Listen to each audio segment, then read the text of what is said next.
If we have a beam of length L with mass mg, and the beam is at angle theta, center of mass at L over 2, because it's a uniform rod or beam, constrained to rotate about this end, then as we've seen, the torque is mg L cosine theta over 2. The weight component perpendicular here is mg cosine theta. The moment arm is L over 2. Alternatively, the moment arm is L over 2 sine theta, and the L over 2 cosine theta, did I say that? L over 2 cosine theta, and the weight is mg, and we get the same thing. Anyhow, we have this torque and this moment of inertia when constrained about this end. So we get angular acceleration, which is the torque over the moment of inertia, and we get this expression then for the angular acceleration, dividing this by this.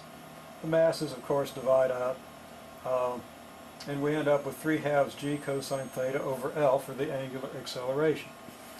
And let's go down where we can see that.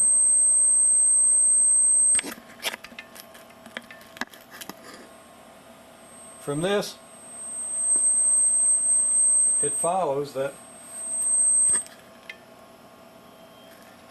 I hope you're not getting that high-pitched whine. I'll see what I can do about that in a minute. I thought that was ringing in my ears. I was getting a little worried about myself. But, if the angular acceleration is this, well, angular acceleration is the derivative of the angular velocity, which is the second derivative of the angular position. So we have this differential equation.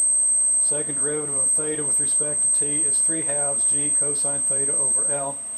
The solution to this, the function theta that makes this true, the function theta of t that makes this true, is going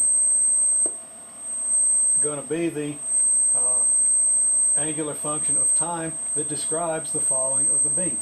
Now, the solution of this equation is beyond the scope of even the calculus-based course. That's a pretty tricky equation to solve until you've had a couple of years of calculus and some differential equations. But it's interesting to see that we can easily get this differential equation even if we can't solve it.